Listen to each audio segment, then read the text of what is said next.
season finale. We're proud to be the only people in the country who print out their email before reading them. Let me see what's first. It's a good question for you. Do you understand why Tom Thibodeau was fired? No. No, Tom Thibodeau was fired because the owner, you know what I would do if I was a fan? I would walk in I would steal an idea from T.Y. Hilton and wear a clown mask. And it would be referring to the owner and ownership and whoever makes these decisions.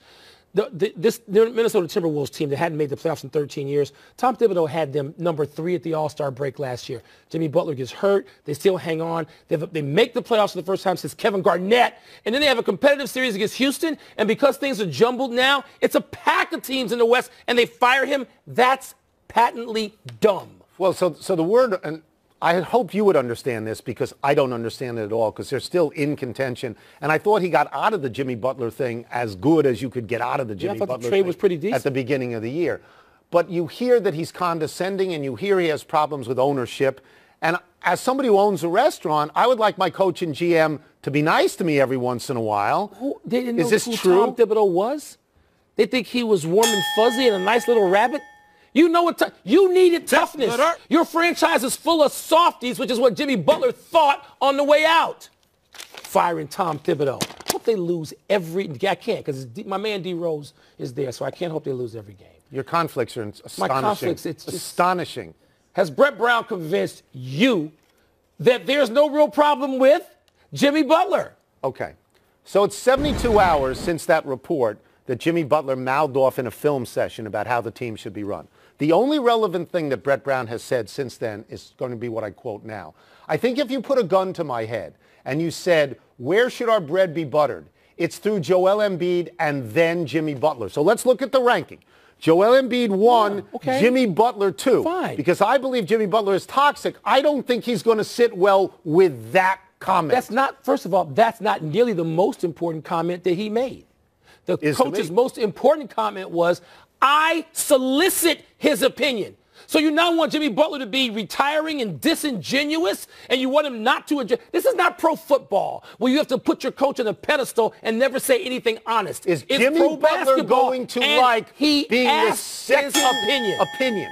Second option. Why ask his opinion then? Nailed this. Would you do that? Do you ask your employees whether they should have more of the Wilbon chili? Do you ask them that? No, I force them to eat it. I force feed the Wilbon chili. Later. You better have a lot of it. Were you a fan of the three-pointer explosion between the Warriors and the Kings? I want more of those oyster crackers, too. You can have them. $10 each. I'm in favor of, let me tell you something. I know you haven't seen one game live this year because they're on too late for you. These Warrior games, they are all spectacular, whether it's three-point shooting or not, because people think they can beat the Warriors now, and it leads to a different kind of game as to 4 years ago when they were afraid of the Warriors. But Kevin Durant has an interesting remark. He says that the trend is going to turn soon, that we've reached the peak of three-point obsession. And it's an interesting take that he has on that. In my lifetime, the two greatest rule changes that affected sports, well, one is not a rule change. One is the invention of the closer and the subsequent making each reliever go one inning at a time. And this is the three-point shot. The three-point shot changed the strategy, changed the spacing, changed everything, and basically took a 15-foot jump shooter like Carmelo Anthony and said you can't play in the league anymore. You know, pretty much. More mail? He can still play in the league. He's not playing in the league. All right, I know. But isn't that shocking to you? Yes, it is. Me too. Yes, it is. Should Kirby Smart be tempted to coach the Tampa Bay Buccaneers? He should be tempted in the sense that coaches should want to coach the best athletes available, and pros are better than college and all of these things. What I would say works against it, and he's a young man, 43, and he learned under Nick Saban. He's making $7 million a year now. Does that mean Tampa Bay is going up to 9 or 10 million? 10. For 5 years for this guy? 10. I don't believe that. They're going to have to, Tony, to make a big splash higher, and this is what the Glazers apparently want to do. This is reported by Jason LaCanfora, a friend on CBS. And what happens is they're going to have to pay whoever they get $10 million. Pay this guy? Whoever they get. $10 million? They want this to be a big splash higher. And if I'm Kirby Smart, so would you be tempted? Why would I leave Georgia if I'm making 7 for 10? Go to Tampa for. Do you do math? No. You know the math? My point is you got to pay me 10. You just said they're not going to pay him that. Make up your mind. Zion Williamson rated his 360 dunk a, quote, 7 or 8, unquote. How would you rate it? A nothing. It doesn't matter. Zion Williamson has dunked the ball since he was 12, 13 years old about 4,000 times. Yeah. He can dunk over a chair. He can dunk holding a boombox. He can dunk over a cheerleader. It doesn't matter. The question now about Zion Williamson is, and all of it is spectacular. I watch it all. Can you take what you do? One, get Duke to the Final Four. Two, translate it to the NBA. We don't know. Yeah, I'm not in the rate the dunk business anymore. I don't. He jumps way up and jumps straight up like a helicopter. He's looking into the square. I don't say this about a lot of people. He's a grown man. There's no reason. There's no reason for him to be in college. There's just no reason. Well, just stop. There's no reason. Do you know that what he does conveys to the NBA? I'm ready to find out. Okay, Enough email. Let's take one last break. Still to come. Is it a good thing or a bad thing for college football that Alabama and Clemson keep meeting in the playoffs? And could the winner of tonight's game go down as the best team in college football history? Better jumper, David Thompson, Zion Williamson. David Thompson. You didn't even hesitate. Because I watched David Thompson. He's the most spectacular jumper ever. When Domino... Back out to Santa Clara for more perspective on tonight's national championship game with the excellent ESPN college football analyst Joey Galloway. Let me start with this. There have been concerns about the quality of the field. It's absorbed a lot of rain lately. Do you have any sense of how the field is right now? I just left the field, a dead sprint from the middle of the field to get out here just to talk to you guys. The field looks terrific. It looks solid, but you don't really know about a football field until you actually cut on it, until you get, 22 players out there at one time beating it up, and then you'll find out, but it looks terrific. Joey could probably sprint, 4.5, 4.6 now? He can sprint faster than we can. At this stage, that's the important question thing. about yeah, in this suit, not too good. Joey, you played receiver for many, many years. You look at this Clemson team with guys 6'4", 6'5" on the outside. What do you see, and does it provide that much of an advantage for the Tigers tonight? Well, if you're going to beat Alabama, you're going to have to make plays on the outside. That is just a recipe to beat this team, and it has been for years. That's how Deshaun Watson and Mike Williams did it a few years ago. And so when you look outside with Ross is 6'4", Higgins is 6'4", those are the matchups that you want to get against Alabama. Now, to do that, you have to make them blitz you. So if they can get pressure on Trevor Lawrence with their front four, then they'll keep 7 back in coverage. Clemson's going to have to find a way to make Alabama bring an extra guy to get after Trevor Lawrence and then take the man-to-man shots to the outside. If they can do that, then you're throwing the 6'4" guys that can go up and get it, which they proved against Notre Dame. Let's go to Trevor Lawrence because he's a true freshman. People make a big deal about that. He's also played as if he's a junior or a senior. Is there anything in particular that the Alabama defense can do to rattle him and make him look like a freshman? Just do what they do. Just bring the pressure that they bring every single game. He's looked like a freshman, but he's not facing Alabama defense, a Quentin Williams in the middle, a guy that you have to put 2 guys on. He looked very comfortable against Notre Dame. And if you let him do that, stand in the pocket and go downfield to these outstanding tall receivers, then he'll be an outstanding quarterback that we might not see look like a freshman. But from what we know of Alabama, if they can't get there at their front four, they're going to send 5, they're going to send 6. Nick Saban is not going to let Trevor Lawrence stand in the pocket and get comfortable and look around. So that'll be what we watch for tonight. How soon can Alabama get to Trevor Lawrence? Joey, it's the 4th straight year that these two teams have met, 3rd in the title game. Personally, and what you sense overall, is this good for college football? Are people getting bored with it? What's your take on that? I can't imagine people getting bored with this matchup, simply because when you look at last season's matchup, it was completely different. Kelly Bryant was quarterbacking for Clemson. Jalen Hurts was quarterbacking for Alabama. That's different now. Different styles of quarterbacks that can throw the ball, go downfield. You got a Quentin Williams that could be a top 2 pick in the NFL draft. All of the talent that'll be on this field tonight, I don't know how you could get sick of it. Think about it in future years. Tua could be a number 1 overall. Trevor Lawrence could be a number 1 overall. The Clemson D-line, high draft round pick. So I don't know how you could get tired of such terrific football being played. And then, you look on the sidelines, it's Nick Saban, and then you got Dabo Swinney, probably the 2 best coaches in college football right now. So that's exciting to me. I don't know how you could be tired.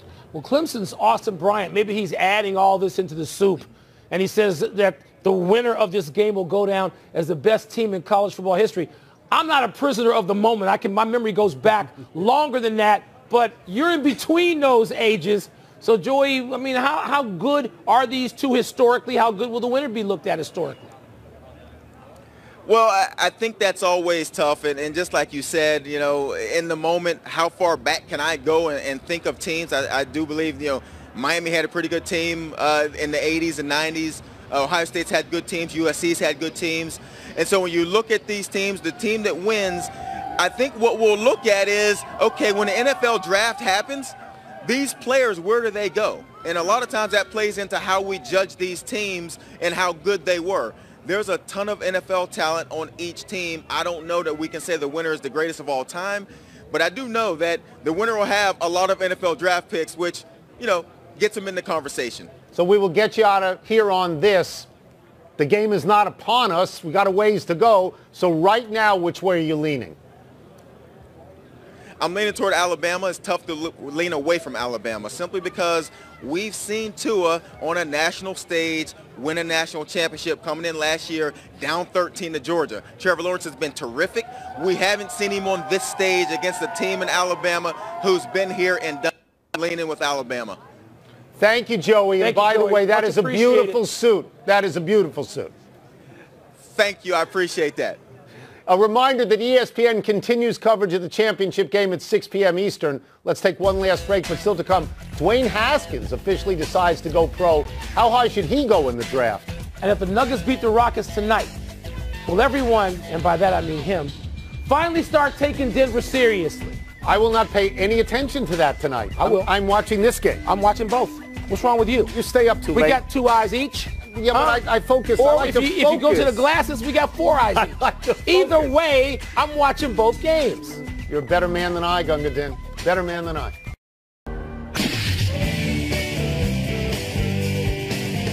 Happy time, people. Happy 57th birthday, Ron Rivera. 8 NFL coaches were fired this year, and remarkably, Ron Rivera was not one of them. He continues at Carolina despite ending the season 1-7 with what most people thought was a playoff team. Ron Rivera and Doug Marrone. Go figure. Let me ask you this. Yeah. Is Rivera part of the Mike Ditka coaching tree or the Buddy Ryan? You're the Bears expert. Where do you want to put him? I'd like to give him the Ditka. But I think I have to give him the Buddy, right? Okay. All those defensive guys. Happy anniversary, Nick Saban. On this day 9 years ago, Alabama knocked out Texas star quarterback Colt McCoy early in the BCS championship, and the Tide rolled to their first national title since 1992. If Saban wins tonight, he will have 6 titles at Alabama, tying him with Bear Bryant, and 7 overall, counting the one at LSU in 2003. Coach Bryant, Woody Hayes, John McKay, they were all great, and they're all in his rearview mirror. It doesn't even sounds disrespectful to say that, but it's true. This would be 7 in 15 years. Happy trails, Dwayne Haskins, the redshirt sophomore quarterback leaving Ohio State, entering the NFL draft. The first-year starter had 50 touchdowns, just 8 interceptions for the Buckeyes, finishing 3rd in the Heisman voting. Mike, he is a local for us. He went to Bullis. Me, yeah. Where do you have him going in your mock draft? I don't do mock drafts, but I'll say this. The 32 teams in the NFL, I think 14 to 18 of them have really, entrenched starting quarterbacks. Sure. That's a lot of room for the rest of the league to bring on a guy like Mr. Haskins. Sensational. 50 touchdowns. Yeah, sensational. Running out of show, we go to the big finish. Game. Let's do it. Xander Schauffele won the Tournament of Champions in Kapalua. Is that significant? He shot 62 on a Sunday to beat my man Gary Woodland. 62. That's significant. 62. Wayne Rooney was arrested in Northern Virginia back in December for public intoxication. Your thoughts? Can't do it. Don't drink in public. By all means, never ever drive drunk, and he did that in England. Yeah. The Grizzlies and Chandler Parsons have agreed to part ways. Are you surprised? A little bit. We know for one now what Parsons did in Houston very well didn't convey elsewhere. Yankees, 3 years, $39 million with Zach Britton. You like that move? Even if he's not the closer. Look, modern baseball is about relief pitching. That's what gets you into the playoffs. You have to have relief pitching. Last one, the West leading Nuggets are at the Rockets tonight. 6 in a row for the Nuggets? No, the Nuggets are a great young story. Great. Charles gave us the Nuggets, even before the season started, said, go with them. You like them. That's good, but they're not going to win in Houston tonight. We're out of time. We will try to do better the next time, and I'm Tony Kornheiser. James Harden. I know he just lost his last one. He's too tough right now. I'm Mike Wilbon. We're back at the regular time tomorrow, Knuckleheads. And now, we send you to Keith Urban performing his hit song, Never Coming Down, from the Capital One Saver Card Music Stage.